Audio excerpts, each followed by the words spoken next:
Hello दोस्तों। आज मैं आपको बताने जा रहा हूँ 9 ग्रहों के मित्र, शत्रु और समग्रह। मेरे कहने का ये तात्पर्य है कि जैसे हम लोग के इस जीवन में कुछ हम लोग के दोस्त होते हैं जो हमारे अच्छा विचार करते हैं हमारे लिए, वैसे ही कुछ दो शत्रु होते हैं जो हमारे लिए राजनीति या कुछ चीज़ें करते हैं, और कुछ हमारे नॉर्मल लोग होते हैं जिनसे हम लोग की सिर्फ बातचीत होती है। वैसे ही ग्रहों में भी आपस में मित्रता, दोस्ती और समग्रह होते हैं। सम मतलब नॉर्मल, सम मतलब नॉर्मल, मतलब ना ज़्यादा लड़ाई ना ज़्यादा कुछ, नॉर्मल चीज। अब अगर मैं बृहस्पति के ग्रह के बारे में स्टार्ट करूं, तो बृहस्पति के जो समग्रह है वो हो गए आपके राहु, केतु और शनि। सम मतलब कि ना ज़्यादा कोई लड़ाई झगड़ा, ना ज़्यादा दिक्कत देना, नॉर्मल। मेरा कहने का ये तात्पर्य है कि ना कुछ बाधा देना, ना कुछ दिक्कतें देना, नॉर्मल एक हल्का फुल्का प्रभाव चल रहा। अगर अंतरदशा में भी आए या महादशा भी चली तो बृहस्पति को ज़्यादा छेड़ेंगे नहीं। इसमें उसका फायदा हो जाएगा जिसका बृहस्पति बहुत अच्छे भाव में बैठा है और बहुत ज़्यादा स्ट्रांग है। अब अगर मैं इस बृहस्पति ग्रह के दोस्त की बात करूं, तो उसमें आ जाएगा सूर्य, मंगल और चंद्र। अब जैसे मैं कहूँ कि बृहस्पति ग्रहों का एक तरह से कहा जाए देवता ग्रहों का गुरु है, तो अगर आप देखेंगे उसके हिसाब से भी सूर्य, मंगल और चंद्र इसके मित्र बन जाएंगे। ठीक। अब अगर मैं इसके दुश्मन की बात करूं, तो बृहस्पति का दुश्मन होता है शुक्र और बुध। भाई अगर आप देखेंगे भी, अगर रियल वर्ल्ड में भी अगर आप तो उसमें क्या होता है कि बृहस्पति यानी कि एक गुरु, शुक्र यानी दूसरा गुरु। अब ये देवता का गुरु है, ये दानों का गुरु है।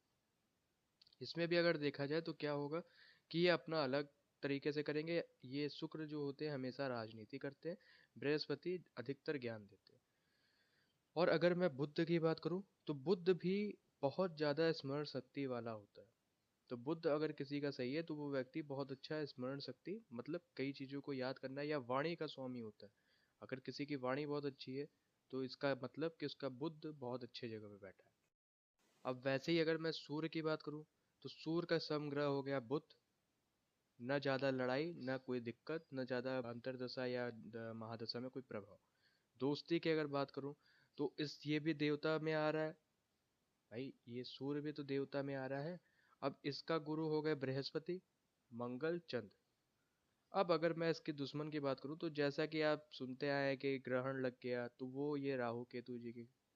अब अगर मैं कहूँ शुक्र, तो शुक्र दानों का गुरु है। भाई ये देवता साइड में, ये दानों है, तो इसका प्रभाव अलग। शनि, अब आपने कई हद तक सुना होगा कि सूर्य भगवान के बेटे शनि थे, लेकिन लड़ाई बहुत बार हो चुकी है। तो सूर्य का शत्रु में ये आ जाएंगे, दुश्मनी में शनि आ जाएंगे, शुक्र आ जाएंगे, राहु केतु जी आ जाएंगे। ऐसे ही अगर मैं बात करूँ चंद्रमा की, तो चंद्रमा का जो समग्रह है वो शुक्र, शनि, मंगल, बृहस्पति है।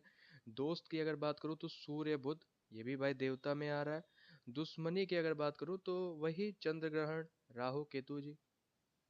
ठीक। अब अगर मैं ऐसे ही शुक्र की बात करूँ, तो शुक्र का जो समग्रह है वो मंगल, बृहस्पति है। देखा जाए तो ये जो दानों में है, लेकिन अब इसका देखा जाए कि भाई समग्रह कौन है, तो ये समग्रह में इनके आ जाएंगे मंगल, बृहस्पति। दोस्ती की अगर बात करूँ तो शनि, बुध, केतु इसके बहुत अच्छे मित्र हैं। और अगर दुश्मनी की बात करूँ, तो सूर्य, चंद्र, राहु, ये तीनों शुक्र का दुश्मनी में आ जाता है। हालांकि शुक्र आदित्य योग भी बनता है, लेकिन उसके बारे में मैं आगे आपको समझाऊंगा कि कैसे बनता है, किस भाव में बन जाता है। ऐसा नहीं है कि ये दुश्मनी में आ गया तो दुश्मनी। ये अगर एक ऐसे स्थान पे बैठ गए, मान लीजिए राहु जी बैठ गए चौथे स्थान पे, तो पापी पाप नहीं करेगा। तो उस केस में थोड़ा सा अंतर आ जाए, लेकिन रहेगा जरूर, प्रभाव रहेगा थोड़ा बहुत। अब अगर मैं मंगल की बात करूँ, तो मंगल में समग्रह जो हो गए वो हो गए शुक्र, शनि। और अगर मैं दोष ग्रह की बात करूं, तो वो हो गए आपके राहु, सूर्य, चंद्र, बृहस्पति। ये सब मंगल के दोस्ती में आ गए। दुश्मनी की अगर बात करूं तो वो हो गए बुध और केतु जी। बुध और केतु जी ये मंगल के दुश्मनी में आ जाएंगे। अब अगर मैं बुध की बात करूं, तो बुध का क्या होता है कि जो दुश्मन ग्रह होता है वो चंद्र होता है। क्योंकि चंद्रमा से इनका, आपने सुना होगा वो कहानी कि चंद्रमा ने बृहस्पति मतलब जो इनकी माता जी थी वो बृहस्पति की ही पत्नी थी।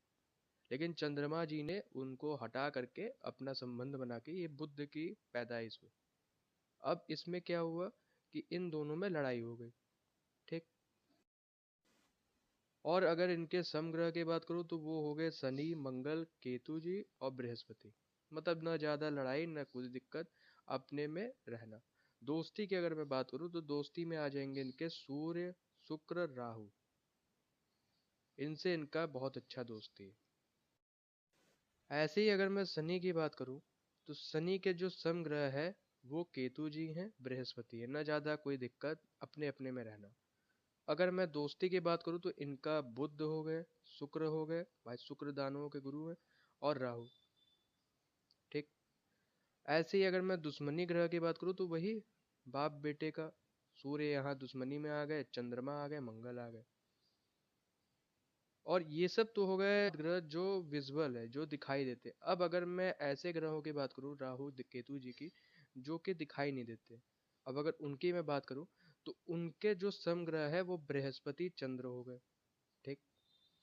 और ऐसे ही अगर मैं बात करूं दोस्ती का तो उनका बुध से बहुत अच्छा होता है, बुध का राहु से होता है। तो बुध, शनि, केतु, ये इनके दोस्त हो गए। और दुश्मनी में अगर बात करूं वैसे ही सेम, भाई सूर्य, शुक्र, मंगल, ये इनके दुश्मनी हो गए। अगर मैं केतु जी की बात करूं तो केतु जी का बृहस्पति, शनि, बुध, सूर्य के साथ इनका सम प्रभाव, न ज्यादा कोई दिक्कत देना न कुछ करना, नॉर्मल। ऐसे ही अगर मैं दोस्ती की बात करूं तो इनके दोस्त हो गए शुक्र और राहु। भाई ये दोनों तो भाई भाई भाई है ना, जो विष्णु जी ने अलग किया था। तो शुक्र और राहु इनके दोस्त हो गए। और दुश्मन की अगर मैं बात करूं तो इनके दुश्मन हो गए चंद्रमा, मंगल। इनके साथ इनका नहीं बनता। तो दोस्तों आज के लिए बस इतना ही। बाकी आप लाइक, कमेंट, सब्सक्राइब कर दीजिएगा। चलिए ठीक है, बाय।